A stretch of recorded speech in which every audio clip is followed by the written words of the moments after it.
Hi friends, இன்றைக்கி ஹேமா தினேஷ் கிச்சனில் ஊற்றுற இட்லி இல்லாமல் இந்த மாதிரி வாழை இலையை ஸ்கொயர் ஸ்கொயராக கட் பண்ணி அது மேலே இட்லி ஊற்றி பாருங்கள். இட்லி நல்லா பஞ்சு மாதிரி சாஃப்டாகவும் இருக்கும்.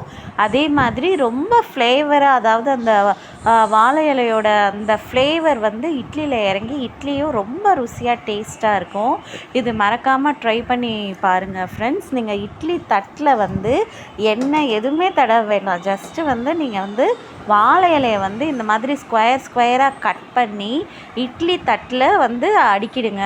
இட்லி தட்டில் அடுக்கணுன்னு அதுக்கு மேலே நான் இந்த மாதிரி இமேஜில் காட்டுற மாதிரி அதுக்கு மேலே நீங்கள் மாவு ஊற்றுங்க.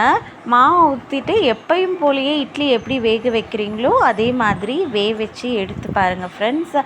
சூப்பரான இந்த வாழை இலை இட்லி சூப்பராக ரெடி ஆகிடும். இங்கே பாருங்கள், இந்த மாதிரி வாழை இலையை அடுக்கி வச்சுட்டு ஊற்றி இந்த மாதிரி வேக வச்சு எடுத்திருக்கேன். ஸோ இதை நம்ம பரிமாறிக்கலாம். தேங்காய் சட்னி சாம்பாரோட வச்சு சாப்பிட்டு பாருங்கள். ரொம்பவே ஸ்ட்ரென்த்தானது.